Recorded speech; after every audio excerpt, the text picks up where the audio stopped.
Adrien, peux-tu me parler de la page Wikipédia de Jean-Yves Le Drian? Je n'ai pas regardé, en fait, c'est une très Parce que bonne remarque. La République en marche, juste pour préciser, au régional, ça n'a pas l'air d'être Jean-Yves Le Drian, le candidat.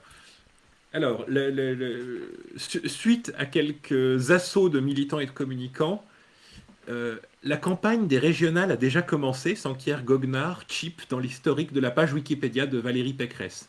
L'internaute vient d'amender des modifications récentes vantant le bilan régional de la présidente d'Île-de-France. Le 6 mars 2021, c'est l'intégralité du sous-chapitre dédié à ses prises de position à l'encontre du mariage pour tous et toutes qui est biffé par une IP anonyme avant d'être rétabli par un Wikipédien minutieux. Oh, Valérie Pécresse aurait eu des positions dont elle aurait honte de nos jours sur le mariage pour tous? Mais non, Valérie Pécresse, c'est une centriste alliée avec Agir aux macronistes qui sont... Vous C'est savez, pareil. les gens qui sont progressistes sur le plan social, Voilà. ironie un petit peu.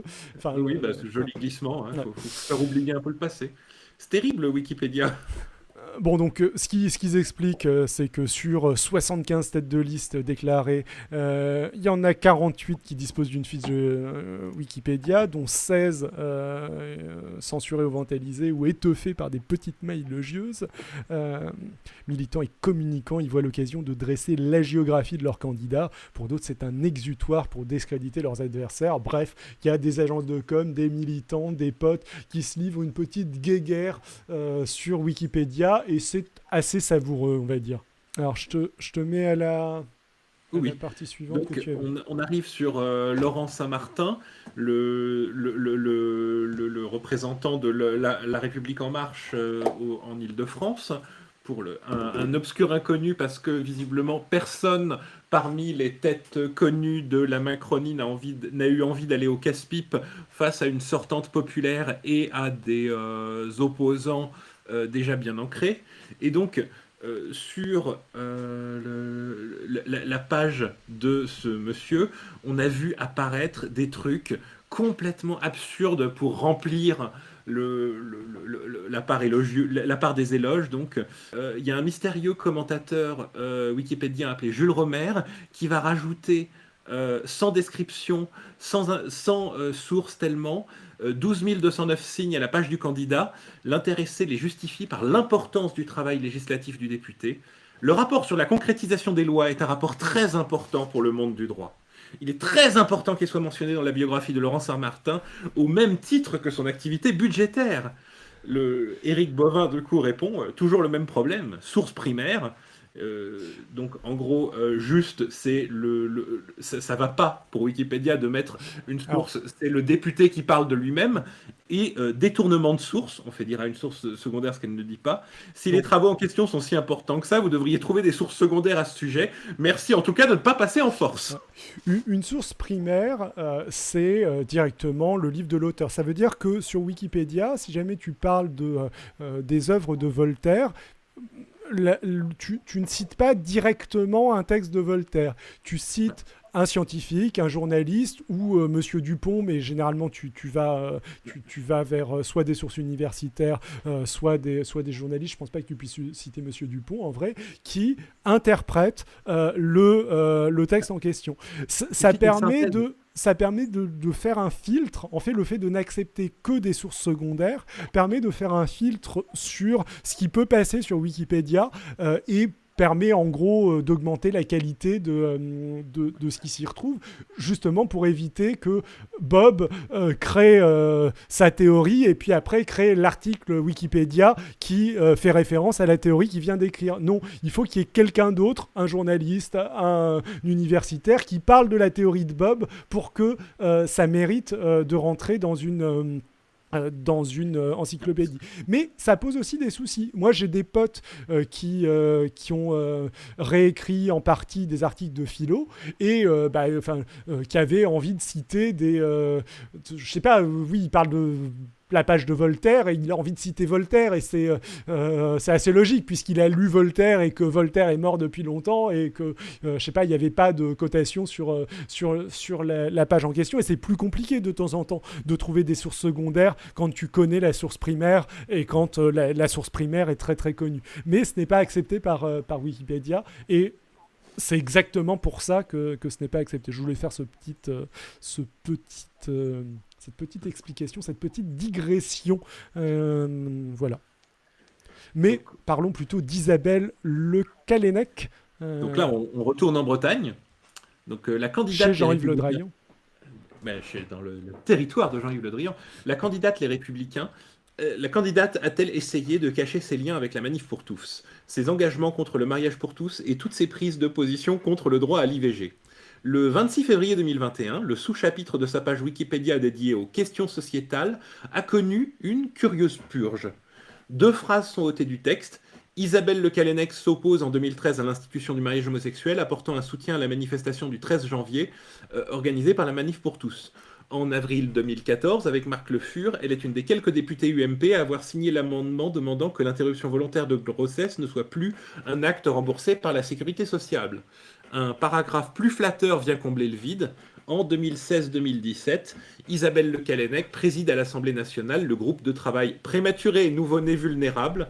Le 5 février 2017, le groupe de travail rend son rapport qui préconise, entre autres, d'allonger la durée du congé paternité et d'accueil de l'enfant afin qu'il soit égal à la durée d'hospitalisation. C'est assez marrant aussi parce que c'est une illustration de ce que pas mal de personnes disaient à l'époque du vote sur le mariage pour tous, qui était que c'est des positions qui vieilliraient mal, le fait de s'opposer au mariage pour tous. Et on commence à le voir, je veux dire, même de la droite LR classique, alors que LR a viré vraiment très proche de l'extrême droite à l'heure actuelle, n'assume plus ce genre de prise de position. Et pour le coup, je trouve ça cool qu'il ne l'assume plus. On a un certain ministre d'extrême droite en ce moment à l'intérieur qui lui-même n'assume plus du tout les choses qu'il avait dit lors de la campagne du mariage pour tous. Mais par contre, il assume beaucoup sa nouvelle passion pour Napoléon. Il assume énormément de choses. Je pense qu'on peut dire que les gens passionnés par Napoléon en ce moment sont en vogue et C'est ça. Si seulement ils pouvaient aller tous se retrouver au restaurant. Enfin bon. Du coup, la page d'Hervé Morin. Alors là, il y a un drama qui m'a fait beaucoup, beaucoup rire. En en-tête... Là, merde, putain, le chat... Mais arrête, chapitre. Excusez-moi. Donc, la page d'Hervé Morin, vous ne pouvez pas le voir sur la capture d'écran. Il y a un gros encart rouge maintenant quand vous arrivez dessus, disant « Cet article ne respecte pas la neutralité de point de vue. Considérez son contenu avec précaution. » Ou « Oh, ils l'ont viré !» Ah, ils l'ont viré, désolé. Elle est plus là. Ouais. Donc, peux-tu me remettre l'article? Je te le remets dans une seconde. Donc, jusqu'à il y a quelques jours, il y avait un gros encart rouge que, si vous fréquentez Wikipédia France, vous connaissez bien, disant que l'article n'est pas assez neutre. Alors, du coup, et donc, on a un contributeur en particulier, Erniewa, qui s'est exclusivement consacré pendant plusieurs mois à supprimer tous les commentaires dénigrant Hervé Morin et à féliciter son action régionale dans 54 contributions au total, qui reprennent régulièrement des éléments de communication régionale. Derrière le profil de Erniewa se dissimulerait Rudy Niewiadomski. Donc, vous voyez, entre son pseudo et son nom, il n'y a pas eu beaucoup d'imagination. Conseiller technique au sein du cabinet d'Hervé Morin et ancien utilisateur du pseudo Erniewa, que l'on retrouve sur Twitter et par tennis. Si tu veux bien descendre un peu plus. Et donc,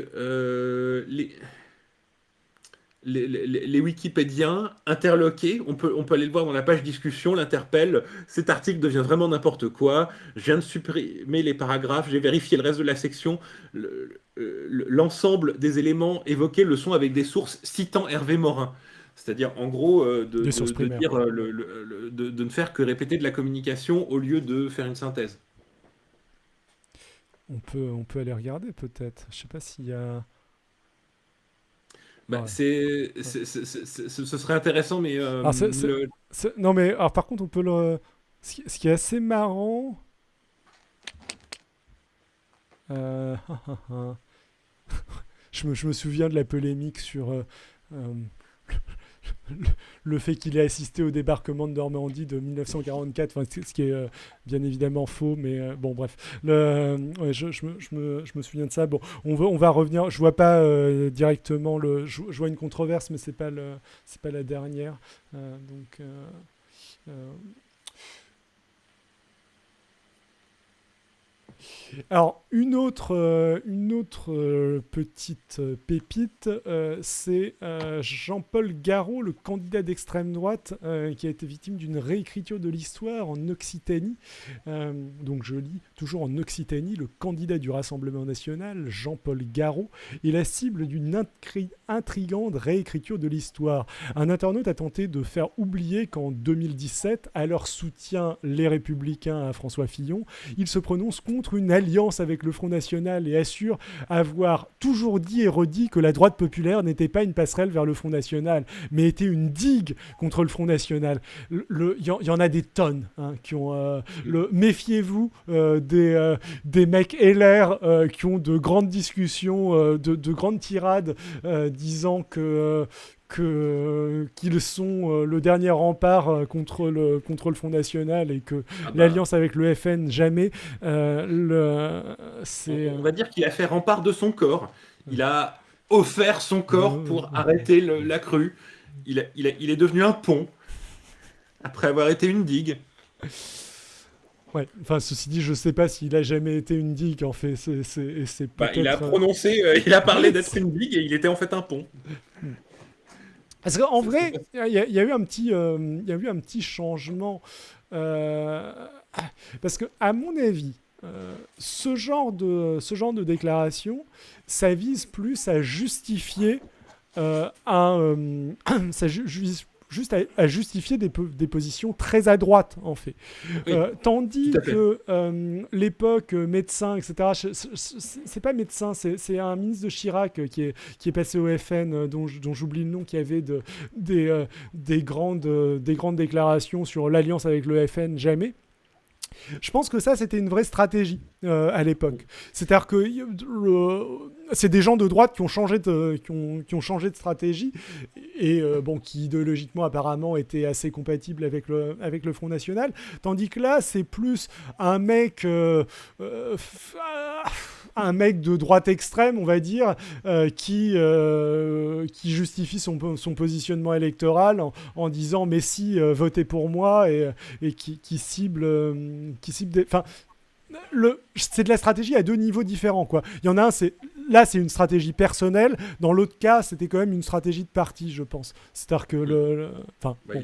il a quand même déclaré lors des élections européennes de 2019, je partage la philosophie et les orientations du Rassemblement national. Hmm. Donc bon, Ouais, ouais, c'est une stratégie personnelle, quoi. Enfin bon, mais bon, c'est un accélère ouais, quoi. ouais.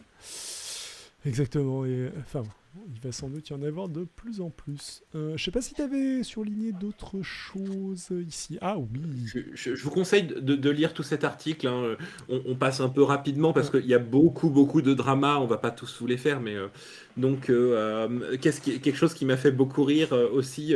La page du numéro 2 du Rassemblement national et candidat de la présidence d'Île-de-France, Jordan Bardella, a fait l'objet d'une dégradation.